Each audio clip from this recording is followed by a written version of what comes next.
ลองจินตนาการดูนะคะ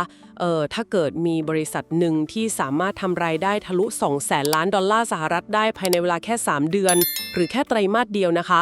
ปกติแล้วเนี่ยมันควรจะเป็นช่วงเวลาที่ตลาดหุ้นต้องจุดพลุฉลองเปิดแชมเปญกันแบบสุดเหวี่ยงเลยใช่ไหมคะใช่ครับโหตัวเลขระดับนี้มันคือการสร้างประวัติศาสตร์หน้าใหม่ของยักษ์ใหญ่ฝั่งอีคอมเมิร์ซแล้วก็คลาวด์ระดับโลกเลยนะครับใช่ไหมล่ะคะแต่ว่าภาพที่เกิดขึ้นจริงในตลาดเนี่ยมันกลับไม่ได้เป็นแบบนั้น100%ค่ะคือสายตาของนักลงทุนหรือว่านักวิเคราะห์หลายคนเขาไม่ได้หยุดอยู่ที่ตัวเลขรายได้อันหอมหวานนั้นเลยนะคะ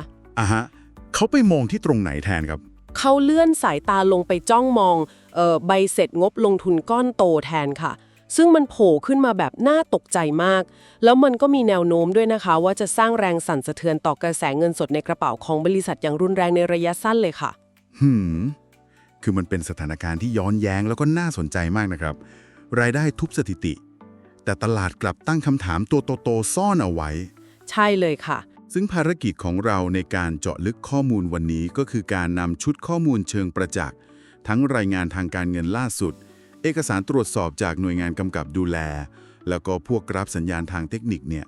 มากางดูเพื่อไขรหัสกันครับน่าสนุกค่ะว่าไอ้หมุดหมาย$200,000,000,000นี้มันซ่อนยุทธศาสตร์อะไรไว้เบื้องหลังเพราะว่าถ้าเราเจาะลงไปในรายละเอียดจริงๆสิ่งที่เรากำลังจะได้เห็นมันไม่ใช่แค่งบกำไรขาดทุนธรรมดานะครับแล้วมันคืออะไรคะมันคือพิมพ์เขียวที่สะท้อนการเร่งเครื่องยนต์แบบเต็มสูบของกลุ่มธุรกิจเทคโนโลยีระดับต้นน้ำครับอย่างพวกระบบคลาวด์และปัญญาประดิษฐ์ที่ตอนนี้กำลังวิ่งตีคู่ขนานไปกับเครื่องยนต์ผลิตกำไรตัวใหม่อย่างธุรกิจโฆษณาครับโหพอพูดว่าเป็นพิมพ์เขียวของเทคโนโลยีระดับต้นน้ำเนี่ยมันทำให้เห็นภาพชัดขึ้นมาเลยค่ะคือโอเคเรามาค่อยๆแกะเรื่องนี้กันดีกว่านะคะสถานการณ์ที่เกิดขึ้นตอนนี้ถ้าให้เปรียบเทียบง่ายๆแบบเห็นภาพเลยมันเหมือนกับการที่เรากำลังสร้างเมืองใหม่ที่ล้ำยุคมากๆนะคะฮะเมืองใหม่ที่ว่านี้หน้าตาเป็นยังไงครับรายได้จากการเก็บภาษีเข้าเมืองก็เลยพุ่งสูงปรี๊ดเป็นประวัติการณ์เลยแต่ในขณะเดียวกันเนี่ยการจะรองรับพลเมืองในอนาคตของเมืองนี้ได้มันต้องมีการสร้างถนนไฮเวย์10 เลนสร้างโรงไฟฟ้าพลังงานสะอาดขนาดมหึมาแล้วก็ต้องสร้างระบบน้ำประปาใหม่หมดเลยค่ะซึ่งรายจ่ายในการสร้างโครงสร้างพื้นฐานพวกนี้มันมหาศาลแล้วก็หลีกเลี่ยงไม่ได้เลยใช่ไหมครับใช่ค่ะคือมันเป็นเงาตามตัวกันมาเลยเป็นการเปรียบเทียบที่เห็นภาพกลไกของเรื่องนี้ได้สมบูรณ์แบบมากครับเพราะการจะรักษาสปีดการเติบโตระดับนี้ไว้ได้ในโลกของเทคโนโลยีเนี่ยมันต้องแลกมาด้วยต้นทุนการสร้างโครงสร้างพื้นฐานที่สูงลิ่วเลยฮะสิ่งที่น่าสนใจมากในจุดนี้คืองบการเงินที่เรากำลังจะแกะรอยกันต่อไปนี้มันคือคำตอบครับว่าใครจะเป็นผู้กำหนดทิศทางลมของโลกเทคโนโลยีในยุคถัดไปทีนี้เพื่อที่จะเข้าใจว่าเมืองใหม่ที่ว่านี่มันใหญ่โตมโหฬารแค่ไหนนะคะเราต้องมากางพิมพ์เขียวดูตัวเลขเชิงประจักษ์จากงบไตรมาสล่าสุดกันก่อนเลยค่ะเริ่มที่บรรทัดบนสุดก่อนเลยนะคะครับผมยอดขายสุทธิรวมแตะระดับ$200.6 พันล้านค่ะขยายตัวบวกถึง20%เมื่อเทียบกับช่วงเดียวกันของปีก่อนหน้าซึ่งตัวเลขเนี้ยชนะทุกการคาดการณ์ของตลาดอย่างสวยงามเลยล่ะค่ะโหแล้วที่น่าตื่นเต้นกว่ายอดขายก็คือตัวเลขกำไรจากการดำเนินงานด้วยนะครับยังไงคะมันโดดเด่นยังไงคือมันพุ่งทะยานแต่$27.5 พันล้านโตขึ้นจากปีก่อนถึง43%เลยนะครับฮะเดี๋ยวเทียนะคะขอเบรกตรงนี้นิดนึงค่ะคือยอดขายโตแค่20%แต่ว่ากำไรเนี่ยโตกระโดดไปถึง43%กลไกตรงนี้มันทำงานยังไงล่ะคะทำไมกำไรถึงวิ่งเร็วกว่ายอดขายไปไกลขนาดนั้นล่ะคะกลไกเบื้องหลังเรื่องนี้คือความสามารถในการบริหารต้นทุนคงที่ครับอธิบายง่ายๆคือแบบโครงสร้างธุรกิจของเขาไม่ว่าจะเป็นระบบเซิร์ฟเวอร์หรือว่าพวกเครือข่ายโลจิสติกส์เนี่ยมันถูกสร้างเตรียมไว้จนครอบรวมหมดแล้วครับก็คือเป็นฟิกซ์คอสที่จ่ายไปแล้วใช่เลยครับนี่คือต้นทุนคงที่ที่ต้องจ่ายเท่าเดิมในทุกๆเดือน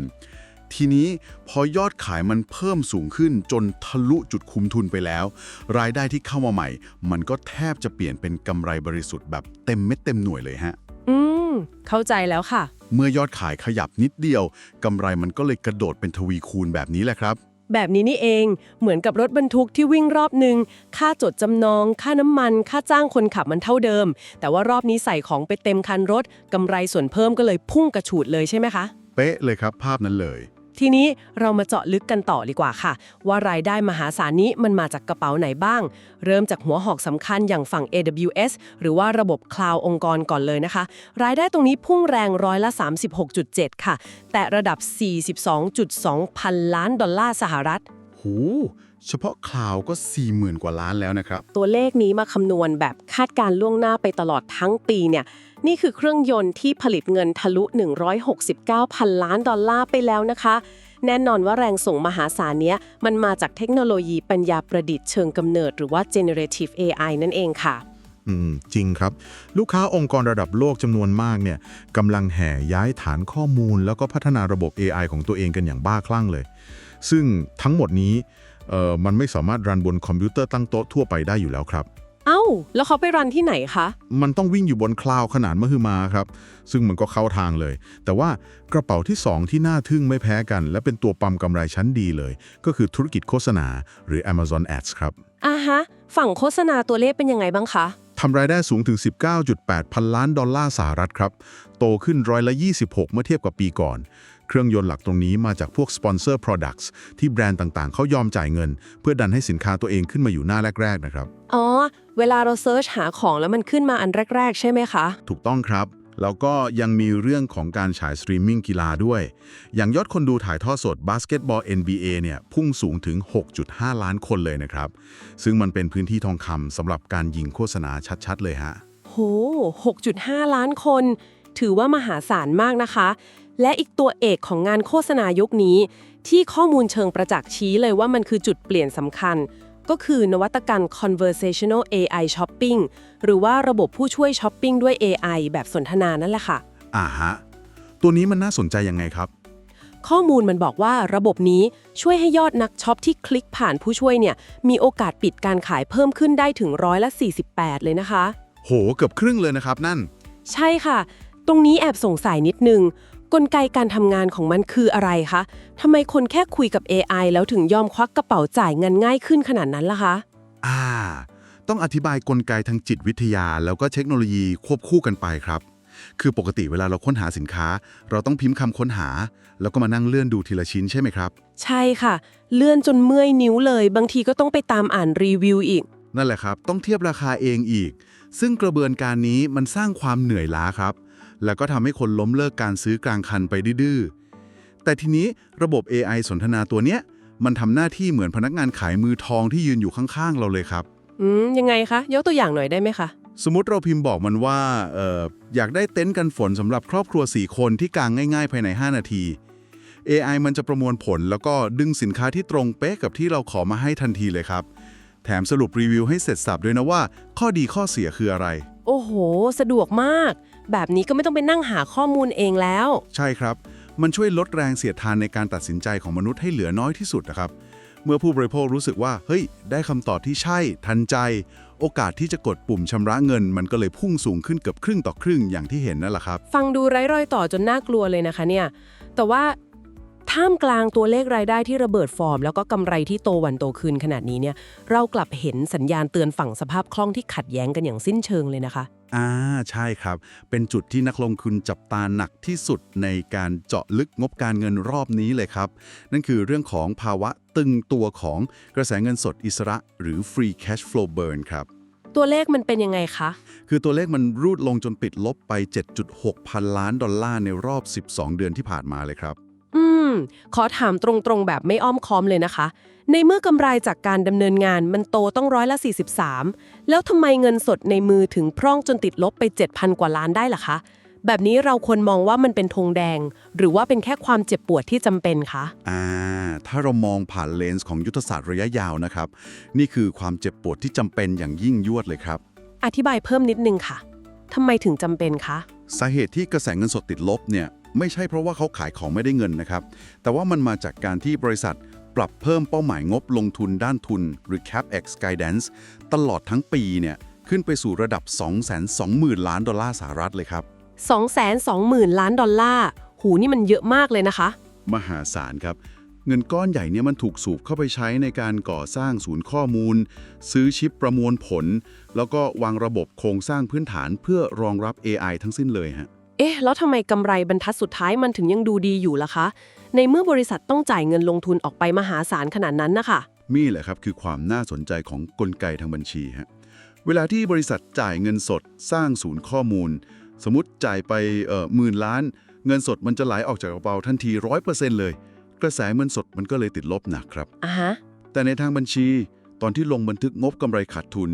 กฎหมายเขาอนุญาตให้บริษัททยอยหักค่าใช้จ่ายของศูนย์ข้อมูลพวกนี้ ตามอายุการใช้งานจริงครับ ซึ่งยาวนานกว่า 30 ปีเลยนะ อ๋อ ก็คือไม่ได้หักตุ้มเดียวในปีนั้นเลย ถูกต้องครับ ส่วนพวกชิปหรือเซิร์ฟเวอร์ต่างๆเนี่ยก็จะถูกทยอยหักค่าเสื่อมในเวลาเกือบ3 ปี ดังนั้นกำไรบรรทัดสุดท้ายมันก็เลยยังดูสวยงามครับ เพราะว่าค่าใช้จ่ายมันถูกหารเฉลี่ยออกไปยาวๆ เข้าใจแล้วค่ะ มันคือการยอมให้เงินสดในกระเป๋าแห้งชั่วคราว เพื่อสร้างขุมทรัพย์ที่จะผลิตกำไรไปอีกหลายทศวรรษข้างหน้านั่นเองครับ เคลียร์เลยค่ะ กระจ่างมาก ซึ่งการยอมเจ็บสั้นเพื่อปูทางระยะยาวนี้ มันนำไปสู่จุดเปลี่ยนเชิงโครงสร้างระดับนโยบายที่น่าตื่นเต้นที่สุดในรอบหลายปีเลยนะคะ จากเอกสารข้อมูลเนี่ยเราพบว่าพวกเขาถึงกับยอมเปลี่ยนม้ากลางศึกเลยนะคะ น่าสนใจครับ เขาปรับแผนยังไงครับ คือแทนที่จะทุ่มเงินแข่งพัฒนาโมเดล AI ในบ้านของตัวเอง อย่างพวกรุ่น In-house Frontier Models ที่ชื่อ Nova Premier Omni หรือ Real อะไรพวกเนี้ยค่ะ ให้ออกมาฉลาดที่สุดในตลาด เขากลับลดลำดับความสำคัญของโปรเจกต์พวกนี้ลงค่ะ อ้าวแล้วเขาให้ทีมงานทำอะไรแทนล่ะครับ เขาสั่งให้ทีมงานใช้วิธีเลี้ยงระบบเดิมไว้แค่พอให้ไฟไม่ดับ หรือเรียกศัพท์เทคนิคก็คือสภาวะประคองระบบแบบ keep the lights on นะคะเพื่อที่จะได้เบนงบประมาณและทรัพยากรทั้งหมดไปโฟกัสที่ infrastructure หรือโครงสร้างพื้นฐานเพื่อรองรับโมเดล AI ชั้นนำของโลกจากบริษัทอื่นแทนค่ะ โอ้โห เป็นการปรับทับที่เด็ดขาดมากนะครับ แล้วก็เลือดเย็นมากในมุมของธุรกิจด้วย ถ้าเราเชื่อมโยงเรื่องนี้เข้ากับภาพใหญ่ การทำแบบนี้คือการประกาศตัวชัดเจนเลยนะครับว่า ฉันจะไม่ลงไปคลุกฝุ่นฟาดฟัน แข่งสร้างโมเดล AI ที่เก่งที่สุดให้เหนื่อยและเปลืองเงินอีกต่อไป ใช่ค่ะ เหมือนกับถอยออกมาก้าวหนึ่งเลย ครับ แต่ว่าฉันจะสถาปนาตัวเองเป็นคนวางรากฐานให้พวกที่รบกัน นั่นแหละต้องมาเช่าบ้านฉันอยู่แทน ซึ่งผลลัพธ์เชิงประจักษ์มันก็ออกมาตึงตาตึงใจมากเลยนะครับ ผลลัพธ์เป็นยังไงบ้างคะ มันผ่าน 2 หลักไมล์สำคัญที่มีการเติบโตระดับ 3 หลักเมื่อเทียบกับปีก่อนหน้าเลยครับ แล้วก็สามารถทำรายได้คาดการณ์ต่อปีเนี่ยทะลุ 25,000 ล้านดอลลาร์ไปแล้วด้วย โอ้สองหลักไมล์ที่ว่าคืออะไรบ้างคะ แบบเอง อย่างพวกชิปประมวลผลเซิร์ฟเวอร์ Graviton แล้วก็ชิปเร่งความเร็ว AI อย่าง Trainium ครับ ตรงนี้แหละค่ะที่มันน่าสนใจสุดๆเลย ถ้าให้ผมนึกภาพตามนะคะขอโทษค่ะ ให้ที่ฉันนึกภาพตามนะคะ มันเหมือนกับว่าในขณะที่ค่ายอื่นๆ เขากำลังทุ่มเทเงินทองไปวิจัยสร้างรถแข่งที่ต้องวิ่งเร็วที่สุดในโลกเพื่อจะชิงแชมป์กัน บริษัทเนี่ยกลับมองว่า แล้วฉันจะไปสร้างรถแข่งให้เหนื่อยทำไม ฉันเอาเงินทั้งหมดไปกว้านซื้อที่ดิน แล้วก็เทปูนสร้างสนามแข่งระดับโลกไปเลย พร้อมกับตั้งปั๊มน้ำมันของตัวเองดีกว่า เพราะว่าสุดท้ายแล้วเนี่ยรถแข่งทุกคันไม่ว่าจะยี่ห้ออะไรหรือว่ามาจากค่ายไหนก็ต้องมาจ่ายเงินเพื่อวิ่งวนสนามแล้วก็เติมน้ำมันของเขาอยู่ดีนะคะ โห เป็นภาพสะท้อนที่ตรงจุดสุดๆเลยครับ และการสวมบทบาทเป็นเจ้าของสนามแข่งนี่เองครับที่มันทำให้เกิดปรากฏการณ์การล็อกสัญญาระยะยาวขนาดมือมาขึ้นมา สัญญาเชิงพาณิชย์ที่รอรับรู้รายได้ใช่ไหมคะตัว RPO ใช่ครับ RPO หรือ Remaining Performance Obligations เนี่ย อธิบายง่ายๆ มันคือเงินที่ลูกค้าเซ็นสัญญาล็อกไว้แล้วว่าจะจ่ายแน่ๆในอนาคตครับ แล้วตัวเลขนี้มันไปแตะที่เท่าไหร่คะ พุ่งทะยานแตะ 496,000 ล้านดอลลาร์สหรัฐครับ โอ้490,000 กว่าล้าน ใครเป็นคนมาเซ็นสัญญาพวกนี้คะเนี่ย แรงหนุนหลักมันมาจากการดึงพันธมิตรวิจัย AI ระดับโลกนะครับ อย่างค่ายผู้สร้างโมเดลที่เราคุ้นชื่อกันดีอย่าง Anthropic หรือว่า OpenAI เนี่ยเขามาเซ็นสัญญาข้อตกลงระยะยาวเลยนะครับ เพื่อจะใช้ชิปและศูนย์ข้อมูลขนาดยักษ์อย่างตัว Cluster Project Rainier ของเขา นี่ถือว่าเป็นการกระจายความเสี่ยงที่ชาญฉลาดมากครับ เพราะว่าไม่ว่าบริษัทไหนจะชนะสงครามรถแข่ง AI พวกเขาก็ยังเป็นผู้รับผลประโยชน์ก้อนโตอยู่ดีครับ จริงด้วยค่ะ แต่ว่ายุทธศาสตร์ของเขาไม่ได้หยุดอยู่แค่บนพื้นโลกนะคะ จากรายงานข้อมูลเนี่ยเรายังพบว่ามีเดิมพันนอกน่านฟ้าด้วยค่ะ นอกน่านฟ้าเลยเหรอครับ โปรเจกต์อะไรครับเนี่ย มันคือแผนการยื่นขออนุมัติโครงการดาวเทียมอวกาศ Amazon Leo ค่ะจำนวนมากถึง 5,105 ดวงเลยนะคะ 5,000 กว่าดวง เอาไปทำอะไรครับเนี่ย เป้าหมายคือเพื่อให้บริการรับส่งข้อมูล โทรศัพท์ แล้วก็การสื่อสารฉุกเฉินยิงสัญญาณตรงสู่สมาร์ทโฟนภายในสิ้นทศวรรษนี้เลยค่ะซึ่งโปรเจกต์นี้เนี่ยมันสร้างงบรายจ่ายสะสมเพิ่มขึ้นไปอีกราวๆ 1,000 ล้านดอลลาร์สหรัฐนะคะน่าสนใจมากครับ คือตรงนี้ก็เลยสงสัยว่าทำไมบริษัทคลาวด์และอีคอมเมิร์ซถึงต้องไปปล่อยดาวเทียมตั้งเป็นพันๆดวงด้วยล่ะคะมันไปเชื่อมโยงกับสนามแข่ง AI ยังไงคะโครงการดาวเทียมนี้มันไม่ใช่แค่งานอดิเรกของมหาเศรษฐีแล้วนะครับแต่มันคือจิ๊กซอว์ชิ้นสุดท้ายที่จะมาปิดประตูแพ้เลยครับปิดประตูแพ้ยังไงคะลองนึกภาพตามนะครับถ้าบริษัทมีศูนย์ข้อมูล AI ที่ทรงพลังที่สุดในโลกตั้งอยู่บนดิน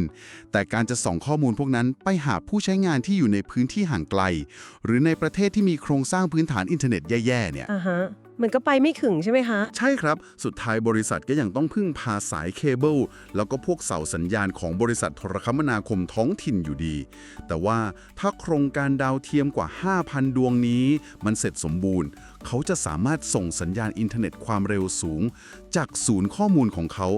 ยิงตรงลงมาจากอวกาศเข้าสู่สมาร์ทโฟนของผู้ใช้งานทั่วโลกได้โดยตรงเลยฮะโห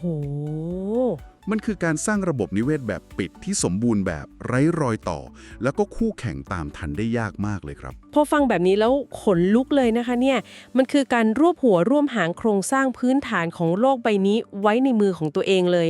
แต่แน่นอนค่ะการที่พยายามจะเป็นเจ้าของสนามแข่งขนาดมหึมาทั้งบนดินแล้วก็ในอวกาศย่อมดึงดูดสายตาเพ่งเล็งจากกรรมการอย่างหลีกเลี่ยงไม่ได้เลยใช่ไหมคะถูกต้องครับหนีไม่พ้นเรื่องกฎหมายแน่นอนใช่ค่ะเรากำลังจะเข้าสู่ประเด็นมรสุมทางกฎหมายแล้วก็ข้อจำกัดการผูกขาดทางการค้าซึ่งเป็นความเสี่ยงที่นักลงทุนจะมองข้ามไม่ได้เด็ดขาดเลยนะคะล่าสุดเนี่ยมีข้อมูลเชิงประจักษ์เกี่ยวกับการตรวจสอบรอบใหม่จากหน่วยงานกำกับดูแลทางการค้าครับผมเขาตรวจสอบประเด็นไหนครับรอบนี้ Auction Dynamics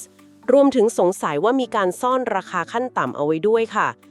นอกจากนี้ก็ยังมีประเด็นการตกลงยุติคดีความกรณีระบบสมาชิก Prime ที่มีความยากลำบากในการยกเลิกแพ็กเกจซึ่งจบลงด้วยมูลค่าค่าปรับสูงถึง 2.5 พันล้านดอลลาร์สหรัฐเลยค่ะโอ้และนอกจากในสหรัฐอเมริกาแล้วนะครับแรงกดดันคลื่นลูกที่ 2มันยังมาจากฝั่งสหภาพยุโรปหรือ EU ด้วยนะครับทางยุโรปเขามีประเด็นอะไรคะทั้งนั้นเขากำลังงัดมาตรการตรวจสอบแล้วก็ออกกฎระเบียบเทคโนโลยีใหม่ๆออกมาเพื่อเพ่งเล็งการให้บริการระบบคลาวด์ขนาดใหญ่อย่างเข้มงวดเลยครับแต่ต้องขอขีดเส้นใต้ตรงนี้อย่างเป็นกลางก่อนนะครับว่าข้อมูลเชิงประจักษ์เหล่านี้เนี่ยไม่ได้มีหน้าที่ตัดสินว่าฝั่งบริษัทหรือฝั่งหน่วยงานรัฐใครเป็นฝ่ายถูกหรือผิดนะครับใช่ค่ะเราแค่นำเสนอตามข้อมูลเชิงประจักษ์เท่านั้นครับแต่มันสะท้อนให้เห็นถึงความเสี่ยงเชิงกลยุทธ์ที่มีอยู่จริงครับทีนี้สำหรับตัวเลขค่าปรับ 2.5 พันล้านดอลลาร์เนี่ยถ้าดูเผินๆสำหรับพวกเรามันคือเงินระดับมหาศาลเลยนะคะแต่สำหรับบริษัทที่ทำรายได้ 200,000 ล้านดอลลาร์ในไตรมาสเดียวมันอาจจะเหมือนแค่เศษเหรียญหล่นในโซฟาหรือเปล่าคะความน่ากลัวที่แท้จริงมันคือเรื่องของการที่รัฐเข้ามาแทรกแซงโครงสร้างการประมูลโฆษณามากกว่าไหมคะเป็นการตั้งข้อสังเกตที่ตรงประเด็นมากเลยครับ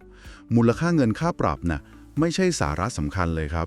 สิ่งที่น่ากลัวกว่านั้นคือต้นทุนแฝงจากการที่เขาอาจจะถูกบังคับให้เปลี่ยนโครงสร้างธุรกิจครับต้นทุนแฝงที่ว่านี้มันส่งผลกระทบยังไงคะลองนึกภาพกลไกการประมูลโฆษณาดิจิทัลดูนะครับปกติแล้วมันทำงานเหมือนกล่องดำที่มีตัวอัลกอริทึมคำนวณแบบเสี้ยววินาทีว่าแบรนด์ไหนจ่ายเงินสูงสุดแล้วก็สอดคล้องกับพฤติกรรมคนซื้อมากที่สุดแบรนด์นั้นก็จะได้สล็อตโฆษณาไปแต่การที่หน่วยงานรัฐมองว่าระบบนี้มันตรวจสอบไม่ได้และอาจจะมีการซ่อนราคาขั้นต่ำเพื่อดันราคาโฆษณาให้แพงขึ้นเนี่ยหากรัฐเข้ามาแทรกแซงแล้วก็บังคับให้เปิดเผยอัลกอริทึมหรือบังคับให้เปลี่ยนกฎกติกาการประมูลมันก็อาจจะทำให้รายได้ตรงนี้สะดุดเหรอคะใช่ครับมันอาจจะไปสกัดการเติบโตของเครื่องยนต์ธุรกิจโฆษณาซึ่งเป็นตัวผลิตกำไรที่มีประสิทธิภาพที่สุดของพวกเขาในตอนนี้เลยนะครับนี่แหละครับคือข้อจำกัดที่ทำให้การดำเนินงานมันอาจจะซับซ้อนขึ้นแล้วก็มีต้นทุนสูงขึ้นตามมาฮะทีนี้เมื่อเราเอาปัจจัยทั้งหมดมากางรวมกันนะคะทั้งปัจจัยบวกสุดขีดเรื่องรายได้ระดับประวัติศาสตร์แล้วก็ปัจจัยกดดันเรื่องการเผากระแสเงินสดมหาศาลรวมถึงความเสี่ยงด้านกฎหมายจากภาครัฐตลาดและนักลงทุนเขาสะท้อนสิ่งเหล่านี้ออกมาบนกระดานเทรดอย่างไรบ้างคะมีใครตื่นตระหนกเทขายหนีตายบ้างไหมคะเนี่ย ตรงกันข้ามเลยครับ ปฏิกิริยาของตลาดตอบรับออกมาในเชิงบวกอย่างแข็งแกร่งมากครับ หลังจากที่รายงานผลกำไรทุกเปิดเผยออกมา ราคาหุ้นในช่วงนอกเวลาทำการล่าสุด หรือ after hours เนี่ยดีดตัวขึ้นรับข่าวทันทีราวๆ9.5%เลยนะครับ โห บวกไปเกือบ 10% เลย ใช่ครับ ดันระดับราคาขึ้นไปแกว่งตัวบริเวณ254ถึง257ดอลลาร์สหรัฐเลยครับ แล้วถ้าเจาะไปที่โครงสร้างทางเทคนิคบนกราฟราคาล่ะคะ สัญญาณโดยรวมมันบ่งบอกทิศทางไปทางไหนคะ กราฟเทคนิคชี้ว่าราคาเคลื่อนไหวอยู่ในโหมดรักษาฐานครับ โดยมีระดับแนวต้านสำคัญทางเทคนิคอยู่ที่ 253.67 ดอลลาร์สหรัฐ ซึ่งราคาหลังปิดตลาดอย่างที่เรียนไปเมื่อกี้ว่ามันได้พุ่งกระชากผ่านระดับนี้ขึ้นมาเรียบร้อยแล้วฮะ แล้วแนวรับล่ะคะ ส่วนแนวรับสำคัญเชิงกลยุทธ์จะอยู่ที่ 221.75 ดอลลาร์สหรัฐครับ การที่ราคาสามารถยืนหยัดทะลุแนวต้านสำคัญไปได้เนี่ย มันแสดงให้เห็นถึงความเชื่อมั่นของกระแสเงินทุน ที่พร้อมจะมองข้ามประเด็นเงินสดตึงตัวในระยะสั้นไปเลยครับ แล้วทั้งหมดนี้มันแปลสรุปได้ว่ายังไงคะ ถ้าเราไปดูอัตราส่วนทางการเงิน อย่างพวกการประเมินมูลค่าผ่าน forward PE ซึ่งตอนนี้ยืนอยู่ที่ระดับ 27.8 เท่า ระดับนี้มันสะท้อนความถูกหรือแพงคะสำหรับบริษัทที่กำลังเอาเงินสดทั้งหมดที่มีไปเดิมพันกับโครงสร้างพื้นฐานระดับจักรวาลขนาดนี้ น่าจะตอบว่าถูกหรือแพงในบริบทนี้นะครับ ต้องนำไปเทียบกับประวัติศาสตร์การเติบโตของตัวเขาเองในอดีตครับ ซึ่ง PE ที่ระดับ 27.8 เท่า ถือว่าเป็นระดับที่สมเหตุสมผลครับ และไม่ได้มีฟองสบู่ซ่อนอยู่เลยเมื่อเทียบกับค่าเฉลี่ยในอดีต อ๋อ แปลว่าราคานี้ยังพอรับได้ใช่ไหมคะ ใช่ครับ แต่มีเงื่อนไขสำคัญข้อเดียวนะครับ นั่นคือบริษัทยังคงต้องสามารถรักษาสปีดการเติบโตของธุรกิจคลาวด์ต่อไปได้ในระดับนี้ และต้องจัดการต้นทุนการขยาย Data Center มหาศาลนั้น ให้เกิดประสิทธิภาพสูงสุดตามเป้าหมายด้วยครับ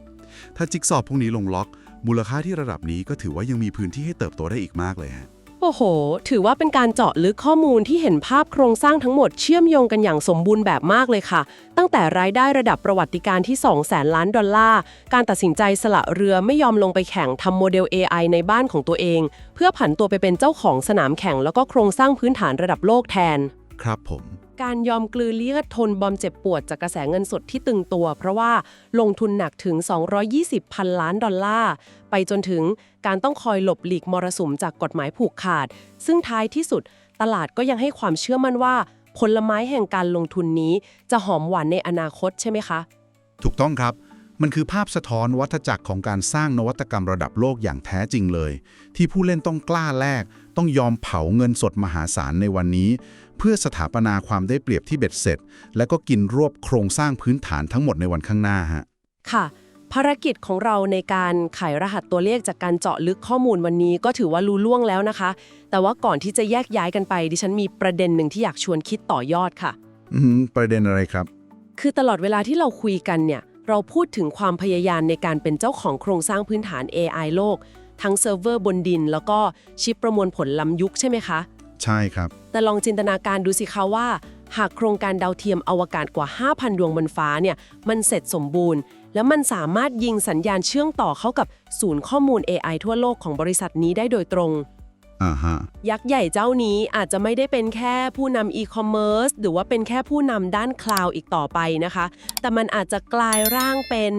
โครงข่ายอินเทอร์เน็ตอิสระระดับโลกที่ทรงพลังที่สุด สามารถก้าวข้ามข้อจำกัดพรมแดน แล้วก็กฎหมายโทรคมนาคมของทุกประเทศบนโลกใบนี้ไปเลย โห พอคิดมุมนี้แล้วแอบน่ากลัวเหมือนกันนะครับเนี่ย ใช่ค่ะ แล้วถึงเวลานั้นเนี่ยโครงสร้างอำนาจในการจัดการข้อมูลของโลกใบนี้จะเปลี่ยนมือไปอยู่กับใคร